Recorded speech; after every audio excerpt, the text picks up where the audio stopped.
Hey everyone, welcome to Aspire to Inspire, where I've got my incredible friend John here, John the Crumpton, and the point of these is that we want to inspire you in some form, some capacity, and we just usually do that through stories because it's real life, it's actually happened. This isn't theory, this isn't something we make up or we're just talking about it because we want to, but it's experience, and we want to dive into it. And what we're going to talk about today is experiencing loss. Mm-hmm. But that's a big one. That's a big thing to swallow. And it covers such a wide variety of things like finances or losing somebody personally or physical, or the list goes on, And John's experienced a lot of it, and I asked him to come kind of help, tell his story, figure out where he's come from, and then also how he's handled it before, and maybe some good ways, bad ways, in between ways, and kind of figure out how do I experience loss, whether you've experienced it before, you're sure going to experience it at some point, and how do you tackle that? John's a great friend of mine, love him, and his story is really gonna crush you a little bit, but it's gonna be good. So, John, if you want to kind of get into it. Yeah, so my story, it's fun in a way. Like we were talking earlier about being self-aware. Like because of my story, I'm more self-aware about who I am as a Christian, and as a husband, which is still relatively new to me. I've only been married a couple years, and as a leader. So my story, I was 29 years old, and I was at the church one night doing wrapping presents for Kicks for Kids, and I got a call that my mom was taken to the ER. And long story short, she didn't make it. We talked at like 6 o'clock that night, and we argued over who loved who the most. And that's one of my most treasured memories of my mom, was that argument. And we're both going back and forth. She was one of my best friends, and I was her favorite child. But the last thing I ever said to her, or she told me, I told her, sorry, that my heart was bigger so I could love her with more of my heart. Mm-hmm. And she said, yeah, but you're not a mom that loves her only son. The way I heard it, you're not a mom who loves her favorite child. But yeah, the right way was a mom who loves her only son, right? And so I just said, touche, hooker. And that's the last thing I ever said to her. And that was about 6:15, 8:23 she died. Mm-hmm. Or that's what time I got the phone call to go to the hospital. And I remember sitting in the ER with my sisters and my mom's husband and my dad, and there was a lot of hostility because, as you can imagine, they weren't exactly good friends. Mm-hmm. But I remember my stepdad coming out because he had to go in there and actually tell them to stop doing CPR. If it was up to me, they'd still be doing CPR to this day. Yeah. Hey, let's do a shot, right? Right. Save his chance. I mean, Jesus, and Lazarus, it all worked out for the better, right? Mm-hmm. But he had to go in there and actually tell them to stop doing CPR, and I remember him coming out, and he just shook his head and he said, "She's gone." And I looked to my left and I saw my oldest sister, Carly, standing right there. And then I looked to my right, and I saw my middle sister, Leslie, and my baby sister, Marley, collapse and just start crying. Mm-hmm. And, I immediately went back to the room. I don't recommend anyone doing that. There's a process that you have to go through when someone passes away. And I saw a lot of things I didn't need to see, I didn't want to see. I actually closed her eyes all the way. And for a long time, that messed with me. But in a way, I got to be in there alone with her for just a brief second. And I got to pray. And I was all right. Or as all right as you can be. I was in so much shock. Right. But, after that, we dealt with the loss as a whole. We didn't individualize each other. Like I had my moments. Mm-hmm. My sisters had their moments. But for the most part, we clung to each other. And I think community, when you're grieving the loss of a loved one, someone as vital as a mother, Yeah. that community, I couldn't imagine being only child trying to deal with that. Yeah. So having my sisters around, I mean, we do everything together, and we always have. That's why I didn't go off and play in the NBA. Forget the fact that I'm only 5'9", Yeah. but I don't want to leave my family, right? Right. So that really helped me get through that loss, and then the silver lining in that situation, my 18-year-old sister, 19 now, we were coming back from Houston about a month and a half after Mom died. We went down to Houston to celebrate her birthday, and we're coming back, and we're driving through Lufkin, and it was me, my wife, and Marley, my little sister, and we got a call that Ashley's grandpa had collapsed in the front yard. And they lived in Lufkin, and we got the call right when we got to Lufkin, so it was kind of like a God thing. Yeah. And so we got to go to the hospital, and we get out, and Ashley immediately runs into the family. I kind of grabbed Marley, and I said, look, we know what could happen. Yeah. And if that happens again, it's going to be really hard. And if you can't handle it, I understand. Yeah. But we need to try to be there for this family the way that people were there for us when Mom died. And she agreed, which, I mean, everyone's going to agree in that moment. Yeah. But when it came time, when the doctors came out and said that they couldn't save him, I looked over and Marley was hugging like two people that she had no idea who they were. Yeah. And I was like, man, this is... I had that proud big brother moment for just a second. And so that was pretty cool. And then, in March of the same year, May of the same year, we got married in April. Found out we were pregnant on our honeymoon in Biloxi. And we ended up losing the baby around May 23rd, right around my wife's birthday. And then got pregnant again in August, lost that baby in September, and got pregnant again, lost that baby, and got pregnant again for the fourth time, and lost that baby. So, unfortunately, you're right, I have had a lot of loss, just with deaths alone. Yeah. But you start thinking about, relationships. Mm-hmm. I lost touch with some of my childhood best friends. We talk maybe once a month. Girls. I've had a couple girlfriends. Every girlfriend I've ever had, except for my wife, has left me for another guy. And loss is all the same. Mm-hmm. There's different circumstances and there's different areas of it. But for the most part, how you deal with one loss is how you're going to deal with all the losses. Me, I'm very self-aware. Like, I just want to be better. Yeah. So I took the opportunity of losing my mom to say, hey, I can cry and whine all the time about not having a mom, and basically feel like an orphan at 29 years old. Yeah. Or I can choose, because it's a choice, I can choose to get up and honor her memory by becoming better every single day. And so that's really the route that I'm taking. And it's, notice I didn't say took, I'm still on that path, because there's days I get sad. A song will come on, or I'll pass by a car that looks like hers, or I've seen people they're like my mom's twin, and I'm just like, oh, like I want to run over and take a picture with them because they look so similar. Yeah. It's really awkward. I wouldn't recommend doing that. I'm just kidding. But I think being self-aware for me was how I dealt with the loss, with any loss. It's whether it was a girl breaking up with me for another guy. I'm like, I'll make you regret it. Now, chances are that was the best decision they made, was breaking up with me. But in my head, I became better every single time. And I'm not trying to sound arrogant or cocky, but I'm a better person today than I was yesterday. I'm a heck of a lot better today than I was 5-10 years ago. So that's the route that I've chosen to take, and it's fun. I mean, it's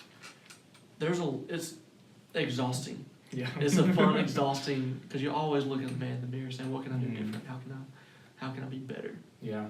I'll touch on one point real quick, just going back on, talking about moving on. And the thing is, like, that could be, for some of us, one of the hardest things to do. And it's not to say that like there's not a time and place to mourn or to be sad, because like that's totally natural. Yeah. But it's like not staying in that rut.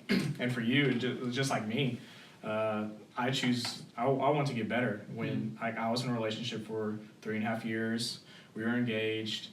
I worked on a career for a while and had a pretty good job. Like I was ready. Like I'm basically building this house and it's coming together. And then in a matter of basically a week, it's all gone. And it was my choice to say, you know, I could tell myself I'm a crappy man. Like I'm not like capable of taking care of or being in a relationship, or there's a lot of things I could have told myself. And it was in that moment I said, okay, maybe I did some things wrong and maybe there's something better for me out there. And really I had two choices. Like I told myself throughout that time that, you know, if she ever broke up with me, I jokingly like, I'll just go off the crazy path for a while, you know, because I was never a wild child. And you know, maybe wild to an extent, but not like partying and all that fun stuff. And I was like, well, maybe I'll just do that because, you know, why? And so I was doing that, or saying, okay, God, what do you want to do in my life? And really, it goes back to what we were saying, self-awareness is like, I chose to say, God, what do you want to do in my life? And a lot of times that's what you may not have to do, or what we have to do is say, okay, God, what do you want and how can I move forward? And that's when I say, okay, I know ministry is what I've been called to or what I want to do. I really want to make an impact in people's lives. And I've done that, and there's a full-time internship that I tried for twice. And it got knocked down both times. Awesome. As you can imagine, rejection twice. And it's like, I could legitimately just quit right now, you know? Like, I almost in a way feel like a loser because, you know, missing on that opportunity 2 times in a row. You know, you get right there to the end and it's like, why? You can question yourself, and like you're saying, you strove to make yourself better, like, and I did the same thing. And that's kind of why I'm here doing this, because my big picture for my life is I want to inspire people. And just like you're inspiring people with your story and your strength to carry on and to push through. You know, it's funny you bring up your breakup, because I met you right after that happened. And I'll never forget at Starbucks. Yes, I do remember. And Chris is like, you see that kid over there? And I was like, yeah, the one that's like 12? he's like, man, he's older than that. I taught him at 180. And we talked. And I think I told you that day. Yeah. You know, we talked about your breakup. And it might have been the second time I met you afterwards. I think it might have been, because I was trying to catch him up to everything, and you just happened to be there. Yeah. Like, whatever, I trust the guy. So I think I told you something like, you know, if you lose one, go find 2 more, or something like I that. found 2 more, but it's okay. Yeah, well, it's, the whole premise of that is don't stay where you're at. You know, always move forward. You know, I mean, think about like guys that go off to war. You know, and they lose a leg. Like my grandpa, before he died, he lost both of his legs, not due to war, due to poor eating habits and not exercising and being a top-end horrible diabetic. But he lost both of his legs, and I remember one night I was at the nursing home visiting with him, and he's like, man, my legs hurt. And I'm like, man, what are you on? Like, what kind of drugs are you on? Because you ain't got no legs, Pop. And it's that phantom pain. You know, and it's because your mind, your psyche is like, nah, you still have legs. Your ankles hurt. Your legs are cramping. And dealing with any type of loss, you have that phantom pain that is always going to be there. Like you can't. Nobody gets over loss all the way. Like, it's always going to hurt a little bit. That's good. That just shows that you're human. It shows that, hey, you know, I don't want to go through that again. How can I avoid doing that? Now, because of losing Mom, me and my dad, we've got a great relationship. I don't hold grudges. You know, I saw how precious life was when that woman died. And then I saw how precious life, how short life is when we lost our first baby. Because, I mean, I don't want to get off into that. But, you know, to us, you know, me and my wife, you know, life starts at conception. And there's a lot of people that don't agree with that, and that's perfectly fine. Your views are your views. But for us, when she passed those babies, like they were babies in our heartbeats, there was something living there. And so it was, that phantom pain's always going to be there. Like, you know, I've got friends that had pregnant at the same time we were, and they've got almost a 2-year-old now, a little silly, and sometimes it's, I wonder what my kid be doing right now. Yeah. You know, I see Sullivan, you know, I see pictures of him. I wonder what my little boy, little girl be doing. Like, that's Yeah. the phantom pain that's never gonna go away. Yeah. And I've got a dear friend that lost her son in a plane crash, and we talk all the time. I think Maverick was 21 years old. He was from Longview, and he had a crash somewhere up North Dakota, South Dakota, something like that.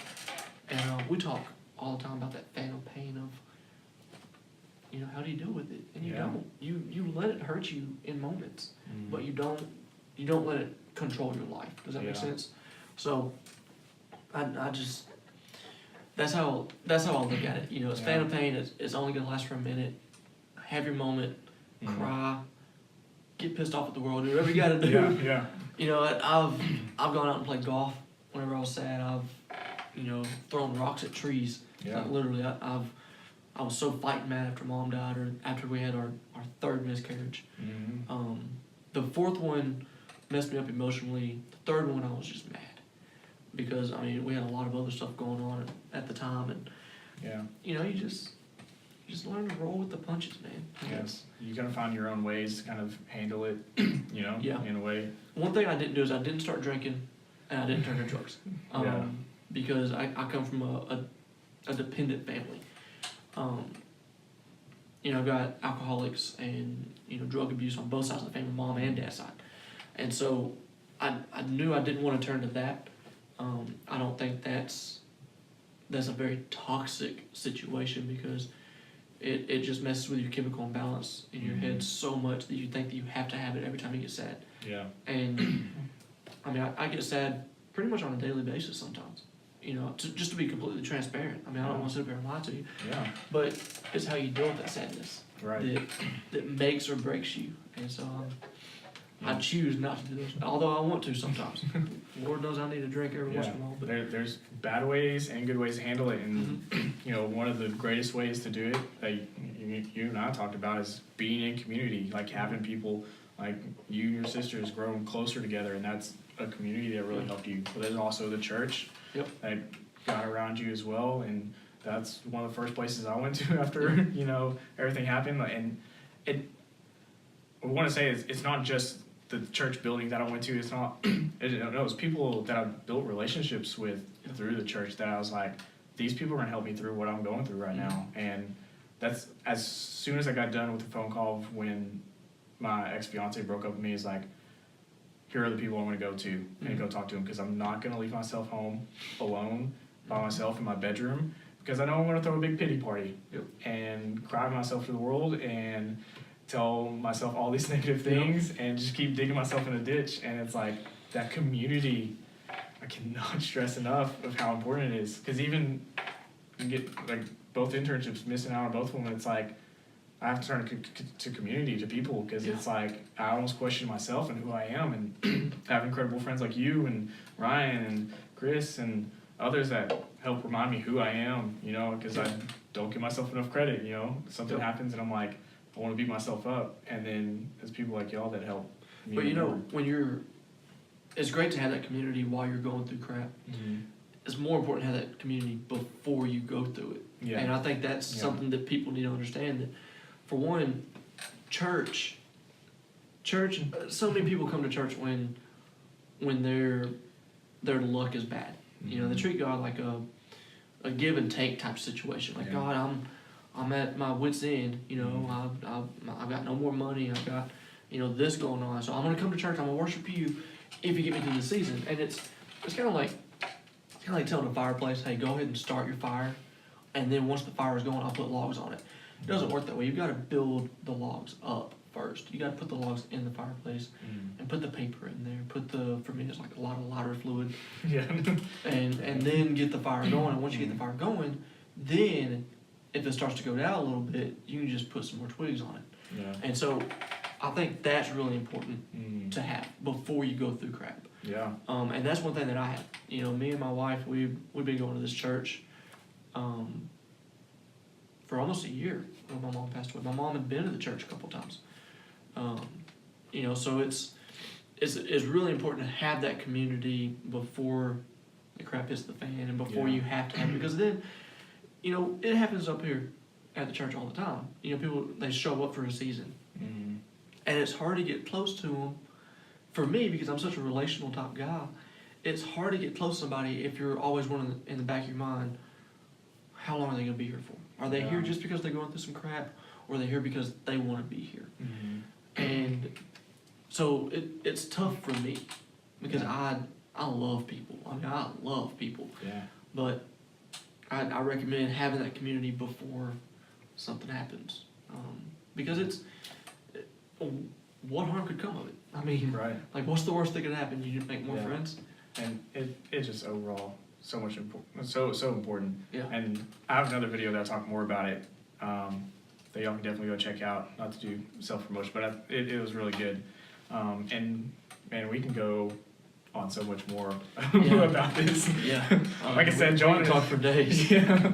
John and I have, you know, fought each other physically before. Not really. Just, you got pretty close. Yeah. So, but it's like that conflict grew our friendship. We have such a... No, man, we weren't even close to physically fighting. No. We just, you know, we're human. Yeah. And that's one thing I love about you, because you're like a little brother to me, like a 12-year-old little brother-sister. You're the older brother that I've never had. Yeah, exactly, right. But it's cool because, like, we've only disagreed like once or twice, and we hashed it out right there. Yeah. And that was it. Yep. It's done. We left the war room, and at the end of the day, you know, we're both on the same team. And so that's really important. Yeah. You know? And I want you to know how much that means to me, that you don't hold grudges. I don't hold grudges. Yeah.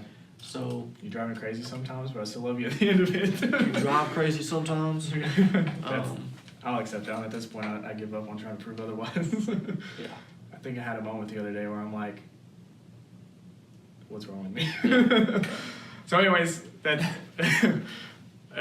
just us being real, just us being raw, because I think it's so important for us to be genuine and open about what goes on in our lives, what our stories are, because every person's story is an inspiration and an opportunity to help someone else, just like how Marley was able to help others in that time. That was so cool. Yeah, and it's like your story continue to inspire others, and same as mine, and whatever your story may be, whether it's loss or who knows what, it's an inspiration to somebody else as well. You know, when you're triumphant through it, even if you mess up, like, it's a testimony to just life in general. I mean, you've got to consistently move forward with this stuff. I mean, again, you know, I saw a picture today. I think I was getting a haircut or something, but it was a lady. She had lost a leg, and you could tell she was training for a marathon. And I'm like, man, that's so freaking inspiring. Like, if I lost a leg, like, I love to wear shorts and flip flops. If I lost a leg or an arm, I can't even imagine what something like that does to you. And so, you know, through loss, I think you really find out who you are as a Christian. Because there's times where you feel like God's not there. And you're like, what did I do to deserve this? And you can't ever ask yourself that question, because there's nothing that we could ever do to God to make him be mean to us. Yeah. You know, people die. People leave. People say no. Yeah. And that's okay. There's, you know, I mean, I read a book one time, it's like, go for no. That's how I got married. I just kept asking the girls, we marry no. Finally, one said yes. Yeah. Not quite. It wasn't quite like that. Almost though. But so many people shy away from that. People are scared to be vulnerable. They're scared because of loss. They're scared to be hurt. Yeah.